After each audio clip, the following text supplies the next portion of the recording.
सीमत जुर्अतो हिम्मत का है इजहार, सीधी बात रिवायात सहाफत का अलम बरदार, सीधी बात।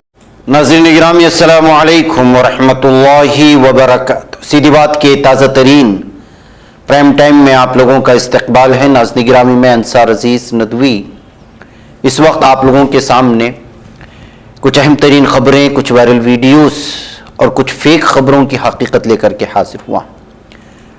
तमहीदी तफसीलात में गए बगैर जो आप लोगों से हमेशा से दरख्वास्त होती है उस पर तवज्जो करने की अपील करूँगा। आप लोगों की जिम्मेदारी है ऐसे हालात में ज़रूर इदारे को मजबूत करें। जिन लोगों के वादे हैं वो अपने वादे ज़रूर पूरा करें। नीचे उसकी तफसीलात हैं। सबसे पहले नाज़रीन गिरामी, आज बात करेंगे कि तमिलनाडु में जो बिहार से या आसाम से मजदूरी के लिए हलाल रिज़्क़ की जब तलाश में जो लोग आ रहे हैं उनको मारा जा रहा है और 15 बिहारियों को मारा गया, इसमें आसाम के लोग भी शामिल हैं। ये कहते हुए कुछ भयानक वीडियोस जिसमें उंगलियां काट दिए जाने की और बार बार चाकू से वार करने की कुछ वीडियो शेयर की जा रही हैं। आज सुबह से बल्कि कल रात से मुझे इस खबर की तस्दीक के लिए बिहार से और जो लोग तमिलनाडु में मौजूद हैं, हमारे जो बैरून रियासतों से, बिलखुसूस हिंदी बेल्ट से जो लोग आते हैं, वो लोग इस खबर की तस्दीक भी चाह रहे थे। पहले तो हम लोगों की गलती होती है कि जब इस तरह की वीडियोस आती हैं तो बगैर तहकीक के एक तो वायरल कर देते हैं, खौफ और दहशत का माहौल खुद बनाते हैं, फिर उसके बाद उसकी तस्दीक या तहकीक करने का मुतालबा करते हैं। बहरकैफ ये खबर आप लोगों को मालूम होना चाहिए अंग्रेज़ी। इसके लिए आसान तरीक़ा है खोजने की, इंटरनेशनल नेशनल सतह की। जब इतना बड़ा हादिसा होगा, एक रियासत में दूसरी रियासतों के मजदूरों पर हमले होंगे, तो जाहिर सी बात है एक नेशनल इशू बन जाएगा। जब नेशनल इशू बनता है तो फिर उसको नेशनल मीडिया कवरेज ज़रूर देता है। अब ऐसी फेक खबरें फैलाई गई। आज का टाइम्स ऑफ इंडिया का अगर आप मुताला करेंगे तो ये खबर शाये हो चुका है, वेबसाइट में भी मौजूद है कि ये खबर जाली है, झूठी है। और ये मामला जब बढ़ा तो जो है बिहार के चीफ सेक्रेटरी अमीर सुबहानी और डीजीपी आरएस भट्टी ने ये मामला जो है कल ही तमिलनाडु के सीएम के साथ भी बात की थी और यहाँ के पुलिस डीजीपी से भी उन्होंने बात की थी। और यहाँ की पुलिस ने साफ तौर पर उनको बता दिया था कि ये जो कुछ भी फैलाया जा रहा है वो झूठ है, इसकी कोई हकीकत से लेना देना नहीं है। तमिलनाडु पुलिस ने इसको डिनाई कर दिया था। और इसके अलावा नाज़रीन गिरामी, अब सवाल ये है कि जो खबरें फैलाई जा रही हैं, जो वीडियोस फैलाई जा रही हैं, उसकी हकीकत क्या है? वो हकीकत यह कि है तो तमिलनाडु की ही, लेकिन जिस तरह से जो खबर उसके साथ मिलाकर के फैलाई जा रही है वो गलत खबर है। इसमें दो इंसिडेंट हैं अलग अलग, एक तमिलनाडु के ही, ये कोयमुत्तूर में पेश आया हुआ मामला है। एक तो ये मामला त्रिपुर का है, ये कोयमुत्तूर का है। दोनों वीडियोस जो शेयर किए गए हैं उसमें पहला जो हो रहा है उसमें खुद एक ही ग्रुप के, एक ही इलाके के, या यूं कहा जाए कि अगर वो हिंदी बोल रहे हैं तो उस इलाके के आपसी ग्रुप के जो है झगड़े थे। और फिर दूसरे इसमें खुद तमिलनाडु के लोगों के माबैन में जो है ये झगड़े हुए, लेकिन इसको उलटफेर किया गया। त्रिपुर और कोयमुत्तूर के वीडियोस को जो आपसी झगड़े थे या दो ग्रुप के झगड़े थे उसको तमिलियंस वर्सेस जो है आसामी बताया गया और तमिलियंस वर्सेस बिहारी बताया गया है। ये जो वीडियो इस वक्त फैल रहे हैं ये इसका कोई हकीकत से लेना देना नहीं है। तमिलनाडु में काम कर रहे तमाम हिंदी बेल्ट के मजदूर आराम से हैं, उन पर किसी भी तरह का इस तरह अटैक नहीं हुआ है। जो लोग आने वाले हैं वो खौफ व दहशत के बिना आसानी से तमिलनाडु आ सकते हैं। आप लोग आइए, अपनी मजदूरी कीजिए, हलाल रिज़्क़ की तलाश कीजिए। ऐसी कोई भी तमिलनाडु में मामला नहीं आया है जिसमें कहा जा रहा है कि बिहार के 15 जो है मजदूरों पर अटैक किया गया, मारा गया, चाकू वगैरह से उनको गोदा गया। ऐसे हकीकत से कोई लेना देना नहीं। सीधी बात नहीं, इसको जो है मुख्तलिफ अखबारात के हवाले से आप लोगों को, बिलखुसूस टाइम्स ऑफ इंडिया का हवाला मैं इसलिए दे रहा हूँ कि ये नेशनल मीडिया है, इसमें जो है आप जाएंगे आज की ही तारीख में यानी 3 मार्च की तारीख में ये खबर जो है ताज़ा तरीन छपी हुई है। इसमें तमाम तमिलनाडु की डीजीपी शैलेंद्र बाबू और जो है डीजीपी बिहार के, वहां के भी नाम लेकर के उसकी सारी तफसीलात उन्होंने यहां पर फराहम करने की कोशिश की है। लिहाजा इस तरह की वीडियोस को बिहार से या आसाम से तमिलियंस मार रहे हैं ये कहते हुए शेयर करना अज़बख़ुद पहले रोक दें, बाद में दूसरे रोक लोगेंगे। अब बिहार का नाम सुनते ही खुद बिहार से ताल्लुक़ रखने वाले तमाम मजदूर हो, चाहे बेंगलुरु में हो, वो हैदराबाद में हो, मुंबई में हो, सब के सब कॉल कर रहे हैं सीधी बात को कि क्या हो गया का, जबकि उसका कोई हकीकत से लेना देना नहीं है। लिहाजा जो है आप बगैर किसी दहशत के, बगैर किसी खौफ के तमिलनाडु का, कर्नाटक का, यहाँ के बेल्ट का आप आराम से सफर कर सकते हैं। रमज़ान के करीब करीब इस तरह की जो है खबरें जब फैलती हैं तो जाहिर सी बात है कि ऐसे मौके पर जो बहुत ज़्यादा खौफ का माहौल बनता है। आपको घबराने की कोई ज़रूरत नहीं है। तमिलनाडु में ऐसा कोई भी वाक़या पेश नहीं आया है। ये आपसी जो है ग्रुपों की मार धाड़ थी जिसकी वीडियो अलग जो है स्टेटस के साथ शेयर की जा रही है। बहरकैफ उम्मीद है कि ये बात आप लोगों की समझ में आ गई होगी। आइए अब बात करते हैं कि मुतालिक को छूट दे दी गई, हिंदुत्व का चेहरा बनाया गया, तो अब ये खुद जो है मोदी का मुखालिफ बन गया। जब आप छूट देते हैं तो क्या होता है, अब ये कह रहा है मोदी, ये चेहरा देखते आपको शायद जो है कुछ गालियां भी जबान पे आती होगी और आनी भी चाहिए, इसलिए कि शख्स है ये ऐसा, इसलिए कि जो है ये जिस तरह से जो है नफरत फैलाता है, जिस तरह से मुसलमानों के खिलाफ बोलता है, वो जो है अपने सारी जो है हदें पार कर देता है। अब इसने जो है यहां पर अपने इलाके के लोगों से अपील की है, और अपील क्या की है कि मोदी के नाम पर अगर कोई भी लीडर वोट मांगने आए तो उसे चप्पल से मार करके भगा दिया करे, जूतों से मारें। यह है प्रमोद मुतालिक। उत्तर कन्नड़ा जिले के सिरसी के सह्याद्री रंगा मंदिर में हिंदू समाज उत्सव मुनाकिद किया गया था। वहां पर जो है बात करते हुए इसने तमाम बीजेपी लीडरों को नालायक लीडर बताया और कहा कि जो है अगर ऐसे लोग मोदी का नाम लेकर के आपके पास वोट मांगने के लिए आए तो फिर आपका जवाब यह होना चाहिए कि आप पैरों से चप्पल निकालें और उन पर बरसाना शुरू करें।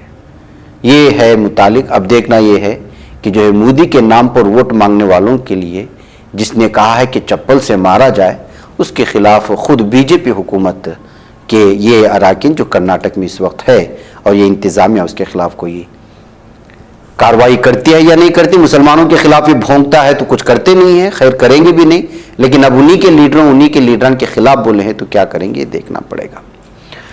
ऐसा ही मामला नाज़िर में शिवराज हुकूमत के उज़रा अपने बयानात और खराब रवैयों को लेकर हमेशा सुर्खियों में रहते हैं, आप जानते हैं। मध्य प्रदेश के वजीर दाखिला निरोत्तम मिश्रा मुस्लिम मुखालिफ में तो उसने इंतहा कर दिया। आप जानते हैं कि क्या कुछ उसने किया और क्या कुछ हुआ और कितने घर वगैरह जो है गिराए गए मुसलमानों के, अलग अलग तरह की इसमें, और सब इसी के इशारे पर हो रहा है।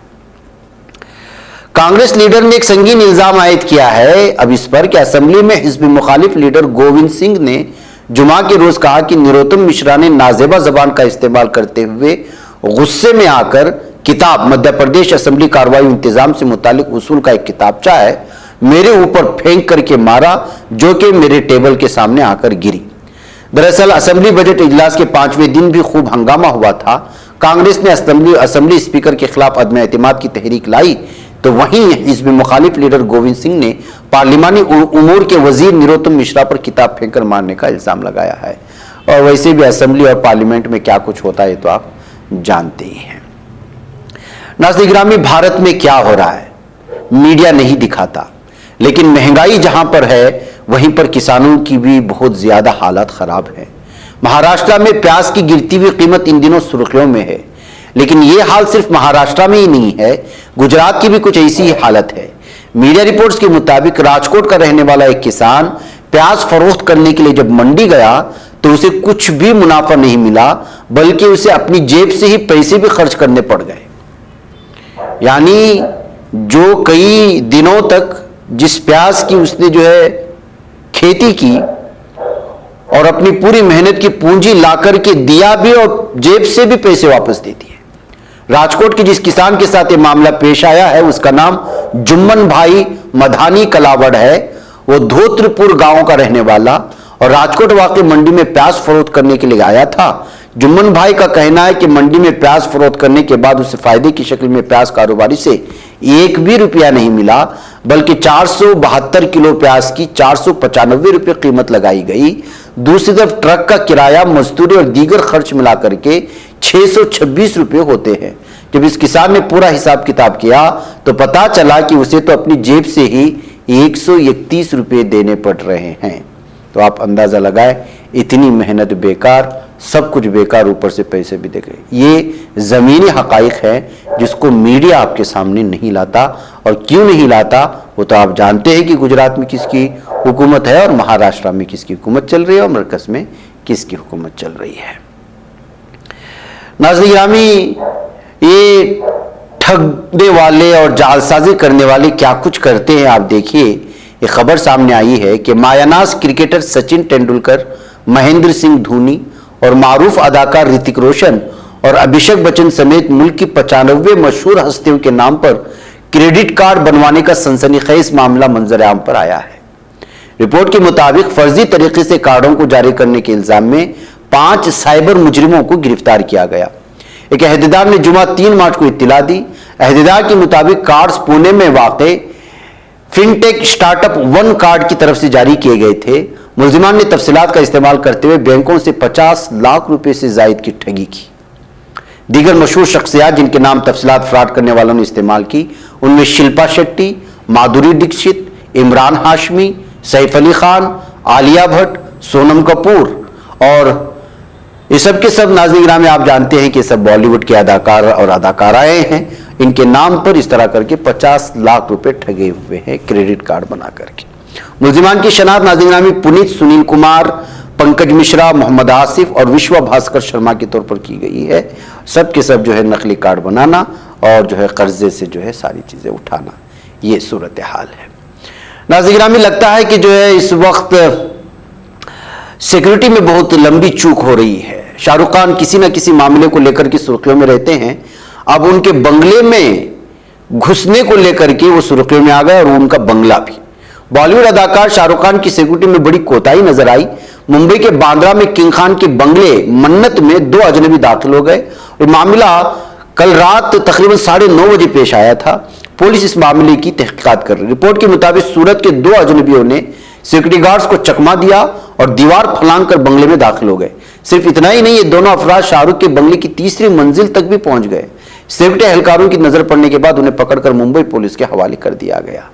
तो नाज़रीन गिरामी, इतनी बड़ी चूक हुई है, आप अंदाजा लगा सकते हैं जब इतने बड़े मशहूर अदाकार के घर का यह हाल है। ऐसी ही खबर नाज़रीन गिरामी ब्यूनस आयरेस से आई है। अर्जेंटाइन की प्रेस रिपोर्ट्स में इंकिशाफ हुआ है कि एक मुसल्लह गैंग ने अर्जेंटाइन की फुटबॉल टीम के कप्तान लियोनेल मेसी की अहलिया एंटोनेला के खानदान की एक दुकान पर फायरिंग कर दी है और 2022 वर्ल्ड कप जीतने वाले खिलाड़ी के लिए धमकियामेज पैगाम भी छोड़ा है। अखबार रोजारियो 3 ने रिपोर्ट शाये की जिसमें कहा गया कि वाकया जुमेरात की सुबह मेसी के आबाई शहर रोजारियो में पेश आया और इम्कान है कि फायरिंग सुबह 3 बजे की गई। कोयले के थैले के टुकड़े पर एक धमकियामेज पैगाम भी लिखा हुआ दिखाया गया। पैगाम में लिखा गया कि मेसी, हम आपका इंतजार कर रहे हैं। जाफकन एक मंशियात फरोश है और वह आपकी अच्छी देखभाल नहीं करेगा। रिपोर्ट में बताया गया कि इब्तिदाई मालूमात के मुताबिक दुकान पर कम से कम 14 गोलियां चलाई गई और हमलावर मोटरसाइकिल इस्तेमाल कर रहे थे। तो नाज़रीन गिरामी, बड़ी बड़ी शख्सियात के सिक्योरिटी में इस तरह से चूक होने और उनके अहले खानदान पर हमला करने को लेकर के ये मामला भी सुर्खियों में आ गया है। नाज़रीन गिरामी, महंगाई बढ़ती जा रही है और महंगाई जिस तरह से बढ़ी और अभी 50 रुपया जो रसोई गैस में बढ़ा है और इसके अलावा नई सियासी तारीख रस्म करने, अपनी पहचान बनाने, फिरकावारियत खत्म करने और कौमी इत्तेहाद पैदा करने के लिए हमारी पार्टी से हाथ मिलाइए और मेंबर बनिए। स्क्रीन पर दिए जा रहे नंबर्स पर मिस कॉल दें। रसोई गैस में 50 रुपये की जो महंगाई बढ़ी है सब जानते हैं। इसी को लेकर के अवाम भी नाराज है और अपोजिशन पार्टियां लगातार रास्ते पर उतरकर एहतजाज कर रही है। तो आज बेंगलुरु के मैसूर बैंक सर्कल में कांग्रेस पार्टी की जानिब से जो है ये एहतजाज का मंजर देखने को मिला, जहां पर जो है एहतजाजियों को रोकने के लिए पुलिस पूरी तरह से जो है कोशिश करती हुई नजर आई। नाज़रीन, इसराइल और अमेरिका में हुकाम का मानना है कि रूस से ईरान को S-400 मिसाइल दिफाई निजाम मिलने के इम्कान से मुमकिना हमले के बारे में फैसले में तेजी आएगी। यानी मतलब यह है कि इसराइल लगातार धमकी दे रहा है ईरान को कि अगर ईरान S-400 मिसाइल डिफाई जो सिस्टम है वो अगर खरीदता है तो जो है फिर इसराइल जो पहले से ये साजिश कर रहा है, मंसूबा बना रहा है ईरान पर अटैक करने का, उस फैसले में मजीद तेजी आएगी। रूस ने अवामी तौर पर यह नहीं बताया कि आया वो ईरान को ये जदीद दिफाई निज़ाम मुहैया करेगा, लेकिन मॉस्को के यूक्रेन पर हमले के बाद से रूस और ईरान करीब आ चुके हैं और इनमें दिफाई ताउन में इजाफा होता जा रहा है। S-400 निज़ाम को ऑपरेशनल होने में 2 साल से भी कम वक्त लगेगा। नेतन्याहू ने गुज़श्ता हफ्ते तेल अवीव में एक सिक्योरिटी कॉन्फ्रेंस से खिताब करते हुए ईरान पर हमले के बारे में कहा था कि आप जितना ज्यादा इंतजार करेंगे उतना ही मुश्किल हो जाएगा। हमने बहुत तवील इंतजार किया। मैं आपको बता सकता हूं कि मैं ईरान को जौहरी हथियार हासिल करने से रोकने के लिए हर मुमकिन कोशिश करूंगा। अमेरिका की कौमी सलामती काउंसिल के तर्जुमान जॉन कर्बी ने गुज़श्ता जुमा को कहा था कि रूस ने ईरान को मिसाइलों, इलेक्ट्रॉनिक्स और फिजाई दिफा समेत गैर मामूली दिफाई ताउन की पेश की है और वो तेहरान को लड़ाका तैयारी भी मुहैया कर सकता है।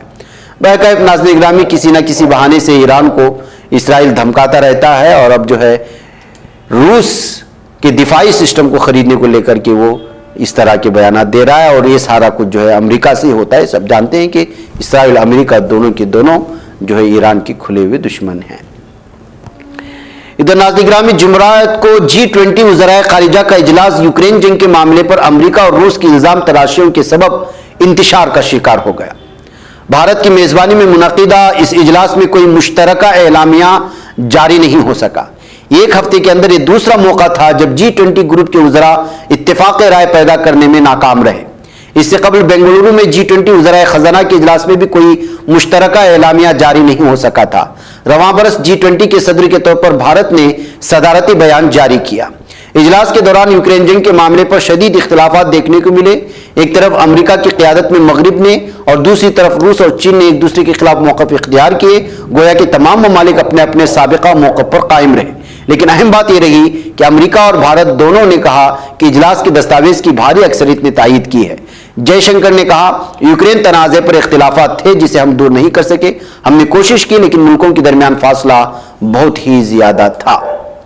इधर नाज़रीन गिरामी, बरतानिया के शाही बहरी जहाज ने ओमान के करीब ईरान से यमन जाने वाली एक कश्ती पर टैंक शिकन मिसाइल और बैलिस्टिक मिसाइलों के कुछ हिस्सों का पता चलाया है। इस तरह की मुख्तलिफ जराए से खबरें मिल रही हैं। शाही बहरी बेड़े के मुताबिक 23 फरवरी को अमेरिका के एक मुशाहिदाती तैयारे ने खलीज उम्मान में ईरान से जाने वाली कश्ती का पता लगाया, जिस पर इलाके में मौजूद बरतानवी शाही बेड़े लेनेक्स्टर को इतला दी गई, जिसने इस कश्ती की तलाशी ली। बरतानी फौजियों ने जब इस कश्ती की तलाशी ली तो उन्हें टैंक शिकन मिसाइलों समेत दरमियानी फासले मार करने वाले बैलिस्टिक मिसाइलों के बाज़ पुर्जे मिले।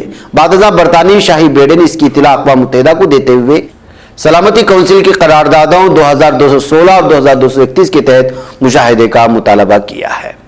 वैसे नाज़रीन गिरामी, ये कुछ अहम तरीन खबरें थी, लेकिन आपको चलते चलते बता दूं कि जालिम इसराइली फौजी जो है वो अपनी जुल्म व सितम को जो है लगातार जारी रखे हुए अपनी सफ़ाकी को आज इसराइली काबिज़ क़ुव्वतों की ज़ेर कब्ज़ा मगरबी किनारे में एक दहशतगर्दाना कार्रवाई के दौरान एक फ़िलिस्तीनी बच्चे को शहीद करके 2 बच्चों को ज़ख्मी कर दिया है। ऐनी शाहिदीन का मानना है कि इन जालिम दहशतगर्द इसराइली क़ुव्वतों ने शिमाली कलक़ेलिया से मुत्तसिल अज़ून नामी कस्बे के मशरिक में यह अपनी दहशतगर्दाना कार्रवाई को जारी रखा था। इस कार्रवाई पर फ़िलिस्तीनी और इसराइली क़ुव्वतों के दरमियान में झड़प हुई। इसी दरमियान में 15 साल नौ उम्र मोहम्मद नद्दाल सलीम की पुष्ट पर गोली लगी, जिससे वो जाँ बहक हो गया, यानी शहीद हो गया, जबकि 2 दीगर बच्चे भी सीने और हाथ पर गोली लगने से शदीद जख्मी हुए हैं।